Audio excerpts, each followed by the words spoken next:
Ya estoy aquí de nuevo, se me fue la luz, una disculpa. Por ahora avísenles a los demás, ¿no? Que ya regresé. Ya falta poquito del video.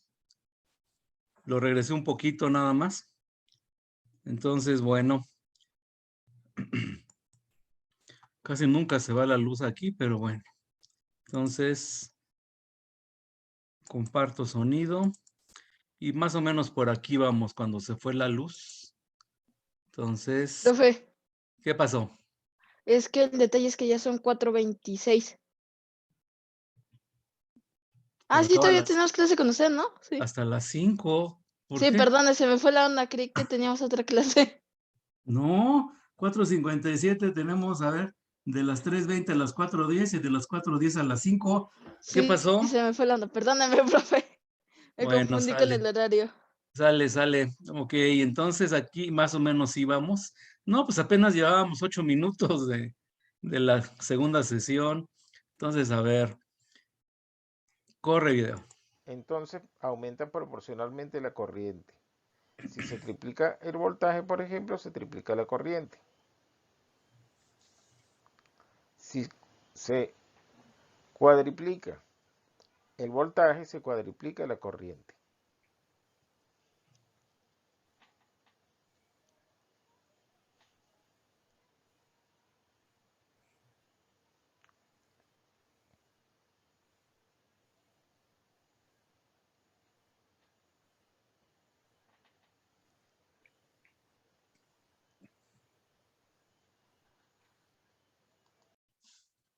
Veamos un primer ejercicio donde se aplica la ley de Ohm.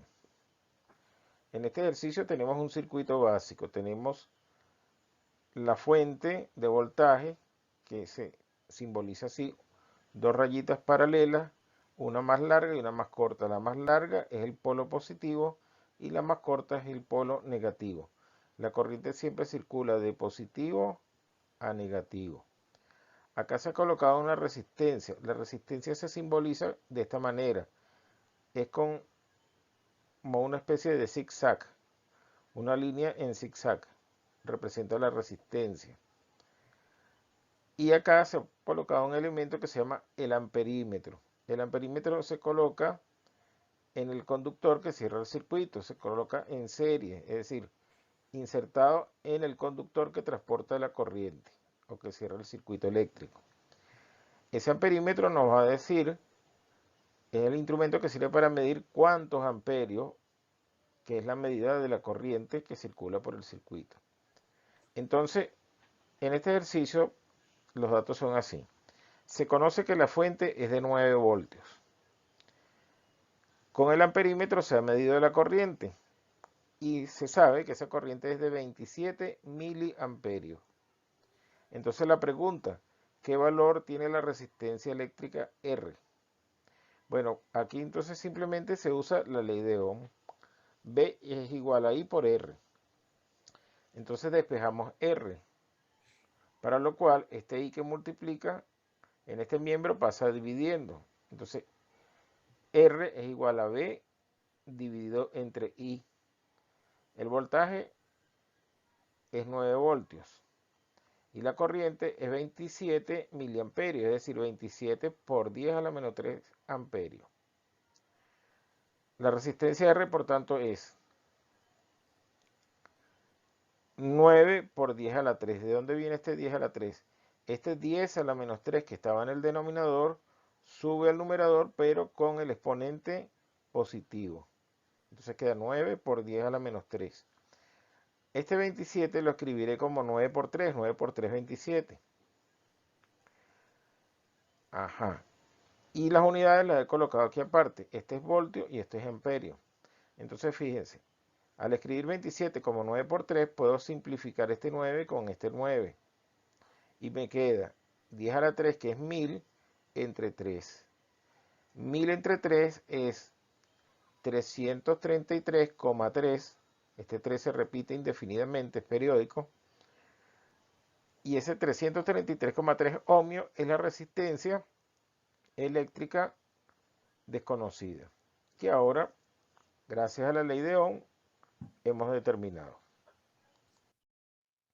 Veamos un segundo ejercicio.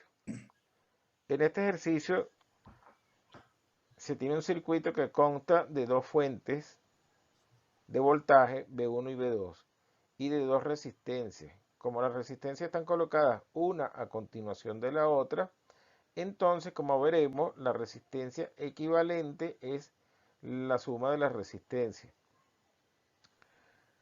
Ajá. Y también acá se ha colocado un amperímetro. La pregunta es ¿cuánto marca el amperímetro? Es decir, ¿qué corriente circula por el circuito? Entonces, como las fuentes de voltaje están colocadas en serie, el voltaje total es V1 más V2, es decir, 1,5 voltios más 1,5 voltios, porque el problema nos ha dicho que cada una es una pila de 1,5 voltios. Entonces el voltaje total es 3 voltios. La resistencia combinada o la resistencia equivalente R es R1 más R2, que es 100 ohmios para la resistencia 1 más 150 ohmios para la resistencia 2. Es decir, la resistencia combinada es 250 ohmios. Entonces, este circuito puede sustituirse por este otro más simple. Una única fuente de voltaje 3 voltios y una única resistencia de valor 250 ohmios. Todavía falta por saber qué corriente circula por el circuito, es decir, cuánto marcará el amperímetro. Entonces, para eso, aplicamos nuevamente la ley de Ohm. V igual a I por R. Como estamos interesados en saber la corriente, pues despejamos I, para lo cual este R que multiplica acá pasará dividiendo, es decir, I es igual a V entre R. Entonces, la corriente I es 3 voltios entre 250 ohmios. Ese cociente da 0,012 amperios. Pero eso es lo mismo que decir 12 miliamperios. Entonces el resultado final es que la corriente I que circula por este circuito o por este circuito, porque son equivalentes, es una corriente de 12 miliamperes. Es decir, el amperímetro hará una lectura de 12 miliamperes. Ahora veamos qué relación tiene la resistencia con la resistividad. La resistencia es una cantidad que va a depender de la geometría del conductor. Aquí tenemos, por ejemplo, un trozo de conductor. Este trozo de conductor tiene un largo L mayúscula y una área o sección transversal de área A. Rho se llama la resistividad. Entonces la resistencia va a depender del largo y del área del conductor, pero también dependerá del material que esté hecho. Es decir, de la resistividad del material que esté hecho. Hay materiales menos resistivos y hay materiales más resistivos. Los que son mejores conductores tienen resistividad más pequeña. Los que son peores conductores tienen resistividad más alta. Veamos qué ocurre cuando vamos cambiando los parámetros de esta relación.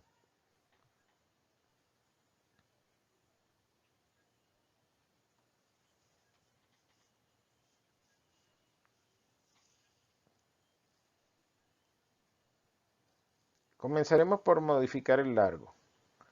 Al ir aumentando el largo del conductor, aumenta la resistencia.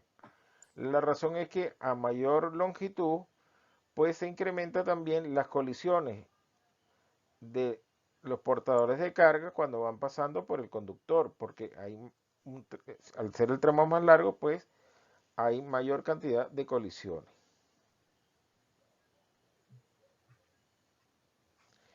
Por el contrario, si se aumenta el área, la resistencia disminuye. Es decir, la resistencia eléctrica es inversamente proporcional a la sección transversal de área.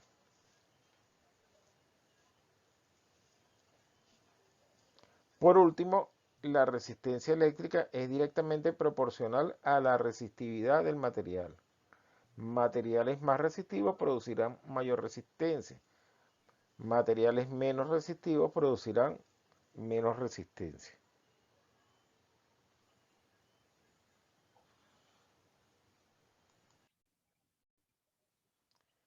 Veamos un tercer ejercicio. En este ejercicio se nos pide lo siguiente. Halle la resistencia de un cable de cobre de 50 centímetros de largo y 2 milímetros de diámetro. Se sabe que la resistividad del cobre vale 1,71 por 10 a la menos 8 ohmio por metro. Bien, entonces para calcular la resistencia de este cable de cobre de 50 centímetros y 2 milímetros de diámetro, aplicaremos la relación que hay entre la resistencia y la resistividad. La resistencia es la resistividad por el largo del conductor dividido entre la sección transversal de área. Bien, en este caso se dice que el cable de cobre tiene 50 centímetros de largo, es decir, 50 por 10 a la menos 2 metros. La sección transversal de área no la dan el diámetro. Pero se sabe que una sección circular tiene un área que vale pi por el radio de esa sección elevado al cuadrado. Pi vale 3,14. En realidad vale 3, 14, 16 y hay muchos más decimales. Pero como acá tenemos dos decimales de precisión, basta con elegir dos decimales de precisión para pi. Bueno, pi vale 3,14 y el radio es la mitad del diámetro, es decir, 1 milímetro.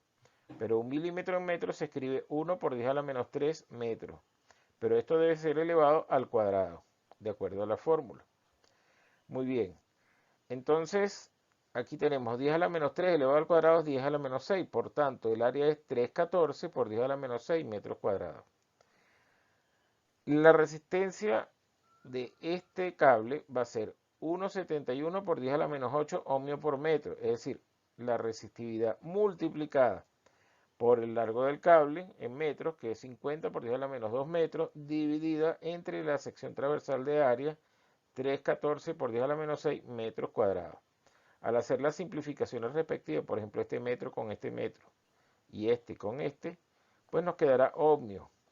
Y el resultado es que la resistencia de este cable es 2,72 por 10 a la menos 3 ohmio. Es decir, la resistencia es 2,72 miliohmios. Esto se considera una resistencia muy pequeña y despreciable en la mayoría de los circuitos. Por ejemplo, en los circuitos electrónicos, las pistas por donde circula la corriente son de cobre, pero las resistencias son de carbón. El carbón tiene una resistividad que es 60 veces mayor que la del cobre. Las resistencias en los circuitos electrónicos suelen ser de kiloohmios, cientos de ohmios o kiloohmios. En cambio, la resistencia del conductor de cobre apenas es de la milésima parte de un ohmio, mientras que aquellos son 100 veces un ohmio o 1000 veces un ohmio, este es del orden de la milésima parte. Por eso, la resistencia de los conductores de cobre en la mayor parte de los circuitos electrónicos se considera despreciable y la resistencia está concentrada prácticamente en los elementos resistivos. Bueno, con esto hemos finalizado el tema de la ley de Ohm y la resistencia eléctrica. Bueno, vamos aquí a salirnos. De nuevo una disculpa, que se me fue la luz. Se está yendo últimamente, no muy seguido, pero en la mañana principalmente, y esta vez en la tarde. Bueno, ya nos queda poco tiempo también, 7 minutos de Zoom. Entonces, nos vamos a ver el próximo jueves, el miércoles no. Nos vemos el jueves, jovencitos. ¿Alguna pregunta, duda, inquietud? Ya la tarea 11 la voy a habilitar, yo creo que va a ser para dentro de 2 viernes. Ya sería la última tarea del año. Bueno, jovencitos, entonces si no hay preguntas, nos vemos hasta el jueves. Gracias. Hasta luego. Profesor, gracias. Gracias, profesor. Hasta luego. Gracias, profe. Hasta luego. Hasta luego.